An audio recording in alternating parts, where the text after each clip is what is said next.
Sir மீன் காஞ்சு போனா கருவாடு, ஆனா பொண்ணை நம்பி போனா என்ன தெரியுமாங்களா சார்? திருவாடு சார், திருவாடு. இன்னைக்கு எத்தனையோ இளைஞர்கள் திருவாடு தூக்குற காரணம் என்ன? பொண்ணுங்க சார். அந்த பாலா போட பொண்ணு மேல வச்ச ஆசைனாலதான் இன்னைக்கு எத்தனையோ இளைஞர் லட்சிய தொலைச்சிட்டு திருவாடு தூக்குறாங்க. அந்த காலத்து ராவணன் முதல் இந்த காலத்து பில் கிளின்டன் வரைக்கும் அழிஞ்சு போனானே காரணம் என்ன? பொண்ணு மேல வச்ச ஆசைனாலதான் சார். பொண்ணு மேல ஆசை வைக்காதீங்கன்னு. ஒருத்திய லவ் பண்ணா உருப்படியா இருக்கலாம், ஒவ்வொருத்திய லவ் பண்ணா நீ உருப்படாம தான் போவ. ஐயா, ஒருத்திய லவ் பண்ணதுக்கே இப்படி இருக்கிறனா இனி ஒவ்வொருத்தையும் லவ் பண்ண நான் எப்படி இருப்பேன்? இப்படித்தான் இருப்பேன்.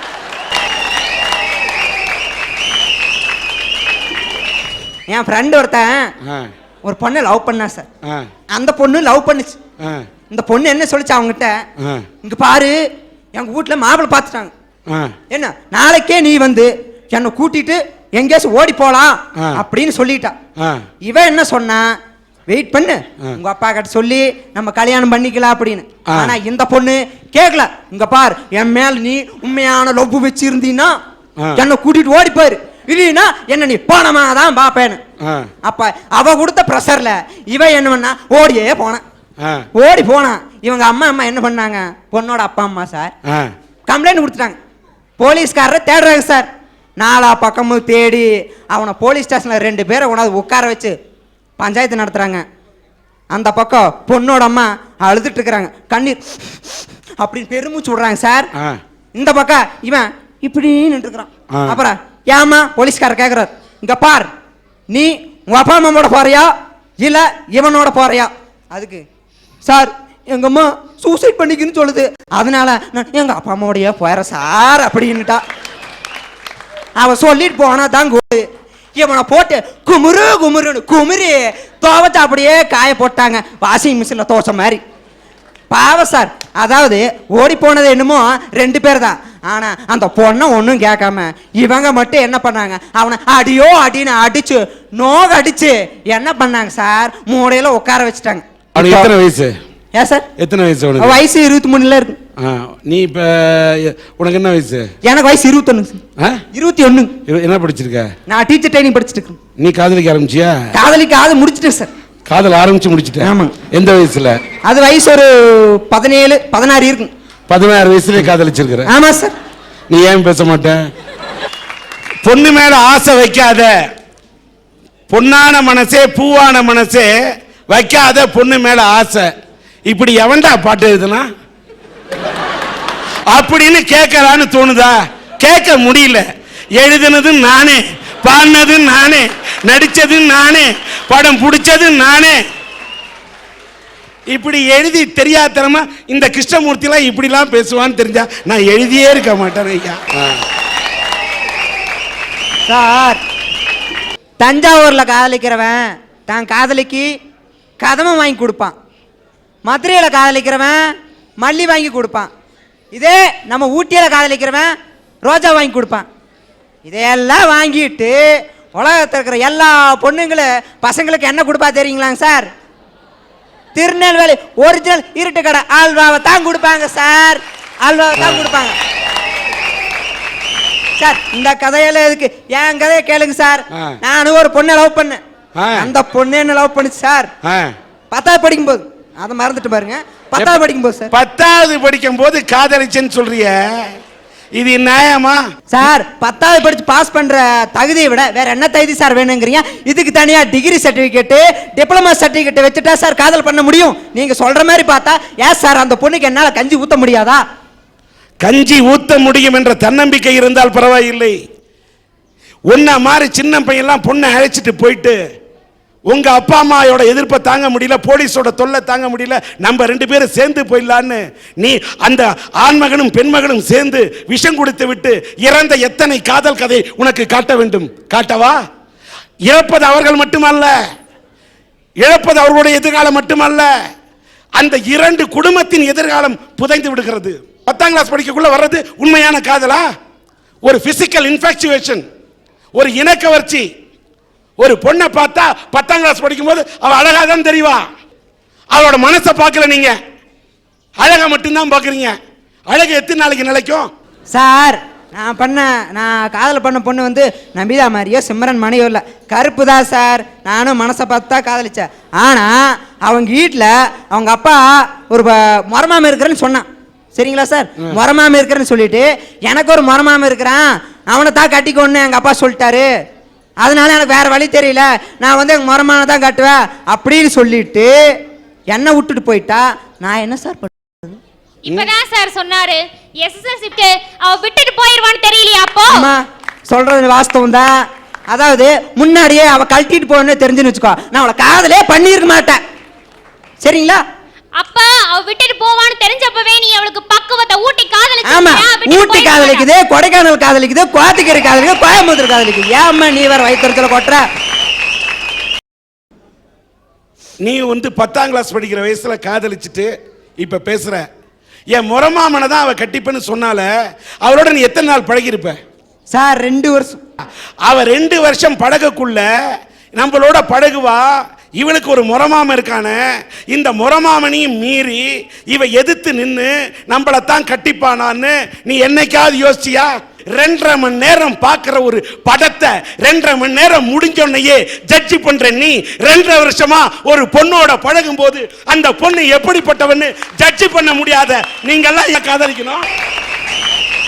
சார், ஆம்பளைய காதலிச்சாங்க, பொம்பளைய காதலிச்சாங்க. சரிங்க, இப்போ ஆம்பளையெல்லாம் காதலிச்சு அவ்வளோ பெரிய தாஜ்மஹாலை கட்டி வச்சாங்க. ஆனால் பொம்பளைக்கு சின்சியர் லவ்னு சொல்கிறாங்களே, எங்கே ஒரு செங்கலை நட்டு வச்ச இடத்த காமிங்க பார்க்கலாம். காமிங்க சார். ஆண்மகன் தாஜ்மஹால் கட்டுவான், பெண்மகள் தாஜ்மஹால் கட்ட முடியாது, கட்ட மாட்டாள். எத்தனையோ பெண்ணோட காதல் தோத்துருக்கும். காதல் தோத்தோன்னு கல்யாணம் போய் சந்தோஷமா வாழ்ந்துகிட்டு இருப்பேன்னு நினைக்கிறியா? தனியா ராத்திரில எத்தனை நாள் கண்ணீர் அடிப்பான்னு உனக்கு தெரியுமா? எத்தனை நாள் தனியா போய் தனக்குள்ள அழுவா அவனுக்கு தெரியுமா? பெண்ணின் இதயம் மென்மையானது. சூழ்நிலையின் கைதி தான் பெண். தன் சூழ்நிலையின் காரணமாக காதலை உதறி இருப்பாள், தன்னுடைய காதலனை உதறி இருப்பாள். ஒரு பொண்ணு வந்து நீங்க தானையா சினிமா படத்துல காதலை பார்த்தா அப்பா அம்மா சூப்பர் படம் எடுத்துருக்காரு, காதலை திரைப்படத்தில் பார்த்தால் கைத்தட்டி ரசிப்பார்கள், காதலை கதையில் படித்தால் கைத்தட்டி ரசிப்பார்கள். ஆனால் தன் வீட்டுக்குள்ளே காதல் வந்தால் வெட்டி போடுவேன் என்று சொல்வார்கள். அதுதானே உலகம். ஏரிய முழுங்கினவன், ஆத்தை ஏப்பம் விட்டவன், கடலை கொள்ளையடிச்சவன், இப்படி கேள்விப்பட்டிருக்கீங்களா? சமுதாயத்தில் எல்லா இடங்கள்லையும் இன்னைக்கு இப்படிப்பட்ட திருடனுங்க தாங்க உழவிக்கிட்டு இருக்கான்.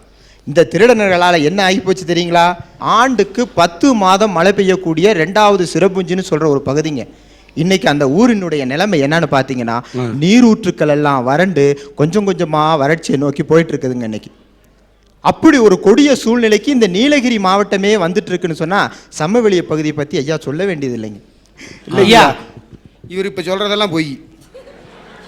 காட்டில் இருக்கிற மரத்தையெல்லாம் வெட்டினால மழை வரலன்றாரு. நடுக்கடல என்ன எவனா மரம் நட்டு வச்சிருக்கான்? நாங்க மழையும் புயலும் சேர்ந்தடிக்கிறது இல்ல. சொல்றேன் சார், நடுக்கடலை வந்து மரங்கள் நட்டாதான் மழை பெய்யணும்னு அவசியம் கிடையாது. அங்க ஏற்கனவே ஈரப்பதம் இருக்கு. ஆனா சமவெளி பகுதிகளில் ஈரப்பதம் கண்டிப்பா தேவை. ஈரப்பதத்தை வந்து காற்றுல ஈரப்பதத்தை கொடுக்கறதுக்கு மரங்கள் அவசியம். அதனால சமவெளி பகுதியில மழை பெய்ய மரங்கள் தேவை, நடுக்கடலை மழை பெய்ய மரங்கள் தேவையில்லை. அவ்வளவுதான் வித்தியாசம். எங்க ஊர்ல ஒரு டீ கடைக்காரர் ரொம்ப அழகா ஒரு மரத்தை தடுத்த மரம் வெட்டுறதை நிறுத்தினாருங்கய்யா. சாலையை வந்து விரிவுபடுத்த போறேன்னு சொல்லிட்டு பக்கத்துல இந்த மரத்தையெல்லாம் வெட்டிட்டு வந்தாங்க. இவருடைய டீ கடை பக்கத்துல பாத்தீங்கன்னா ஒரு பெரிய மரம் இருந்துச்சு, அளந்து போட்டு போயிட்டான். உடனே இவர் என்ன பண்ணாரு, சபரிமலைக்கு மாலை போட்டிருந்த நேரம் அந்த இடத்துல ஒரு வேலை குத்தி வச்சு ஒரு விளக்க பத்த வச்சு கட்டிட்டு சபரிமலைக்கு போயிட்டாரு.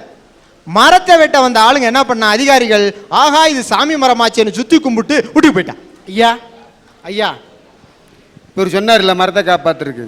அந்த ஆள் ஹோட்டல் வச்சுக்கிட்டு இருந்தாரு, ஒழுங்கா வருமானம் வரல. உடனே ஒரு ஐடியா போட்டான், சாமி படத்தை மாட்டி மரத்தை கடிச்சு பக்கத்தில் உண்டியல் வச்சா நல்லா வருமானம் வரும் இல்ல, அதனால தான் மரத்தை காப்பாத்தினான். அங்கேயும் காசு தான் வந்துச்சு. ஐயா, உண்டியல் வச்சது உண்மைதாங்க, காசு விழுந்தது உண்மைதான். 3 மாசத்துல அந்த உண்டியல் காணாம போச்சு. அதை திருடினது இவர் தாங்கிறது எனக்கு மட்டும் தான் தெரியும். அதை வெளியில சொல்லல. இன்னைக்கு சாமிக்கு போட்ட காசு எங்க போன என்ன சாமியை தூக்கிட்டு போகுது, எவனோ கொண்டு போறேன், சாமி கொண்டு போச்சு நினைச்சிட்டு இருக்க வேண்டியதுதான். ஐயா, இப்படி அழிக்கப்படுற இந்த நீலகிரியினுடைய சிறப்பு 1-2 இல்லைங்கய்யா. இந்த மலை பிரதேசத்துல பாத்தீங்கன்னா 2200 வகை தாவரங்கள் இருக்குங்கய்யா. அதுல 86 வகை தாவரம் பார்த்தீங்கன்னா இந்த நீலகிரி மண்ணில் மட்டுமே வளருங்க. இதை வேற எங்கேயும் கொண்டு போய் வளர்க்க முடியாது. அது மட்டும் இல்லைங்க, 3 மாநிலத்துக்கு தேவையான ஆறுகளை உற்பத்தி செய்யக்கூடிய இயற்கை நீர் தொட்டின்னு இதுக்கு பெயர் பெற்றிருக்குங்கய்யா. அந்த இயற்கை நீர் தொட்டி இன்னைக்கு என்ன ஆயிருக்குன்னு கேட்டீங்கன்னா, கொஞ்சம் கொஞ்சமா அழிந்து அழிந்து வறண்டு அந்த இருந்த ஆறுகள் எல்லாம் இன்னைக்கு ஓடையா மாறிக்கிட்டு இருக்குங்கய்யா. ஒரு மலை பிரதேசம்னா 66% காடு இருக்கணுங்கய்யா. சமவெளி பகுதியா இருந்தா 33% காடு இருக்கணும். எங்களுடைய பகுதியில் இன்னைக்கு என்ன இருக்குன்னு நினைக்கிறீங்க? வெறும் 20%க்கும் குறைவான காடுகள் தான் இருக்கு. சமவெளி பகுதி சொல்லவே வேண்டியதில்லை, 10%லிருந்து மிகவும் குறைஞ்சு போயிட்டே இருக்குது. அதை விட ஒரு முக்கியங்க, இந்த மனிதனுடைய உணவுப் பொருட்கள்லாம் அழிஞ்சு போச்சுன்னா அதனுடைய மரபுகளை எடுக்கக்கூடிய காடுகள்ல ஒரு பகுதி இருக்கு, அதை மரபு சொத்துன்னு சொல்றோம். அப்படிப்பட்ட மரபு சொத்துக்கள் வெறும் 4% தாங்க இருக்கு. இயற்கையினுடைய அழிவினுடைய அந்த பாதிப்புக்கு ஏதாவது ஒரு உதாரணமாக சொல்லணுங்க.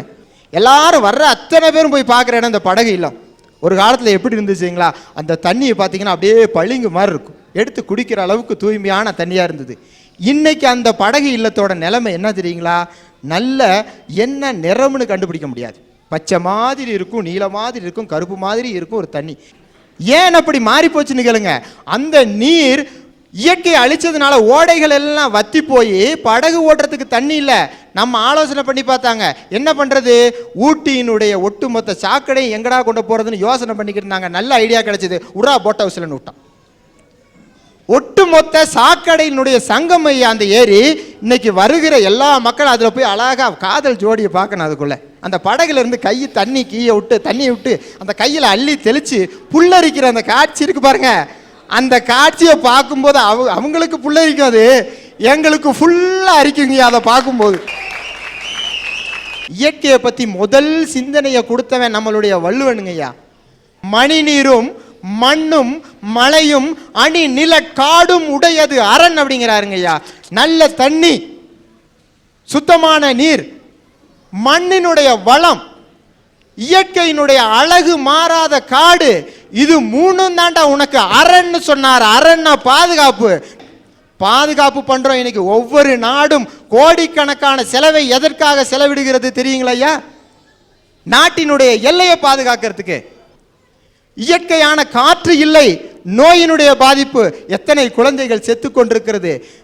விஷம் என்ற உணவை சாப்பிட்டு எத்தனை தாய்மார்களுடைய தாய்ப்பால் விஷமாகி கொண்டிருக்கிறது, குழந்தைகள் செத்து கொண்டிருக்கின்றன. பணம்னு சொல்லி இயற்கையை அழிச்சு தனக்கே கொல்லி வைத்துக் கொள்கிற இவர்களை போன்றவர்களால பாதிக்கப்பட்ட மக்களுடைய சார்பா அழிக்காதே, இந்த இயற்கையை அழிக்காதே, இறுதியில் பணம் உனக்கு கொல்லி வைக்காது, நீயே உனக்கு கொல்லி வைத்துக் கொள்ள போகிறாய். தயவு செய்து நினைத்து பாருங்கள், எல்லையை மட்டும் பாதுகாக்கிறோம், இத்தனை அழிவுகள், உயிரினங்களுடைய சாவு, மனித மரணம், தாய் மண்ணினுடைய மரணம், இத்தனையும் இழந்தபின் இந்த எல்லையை காத்து என்ன பயனுங்கய்யா? எல்லை காப்பு மட்டும் என்ன செய்ய போகுது?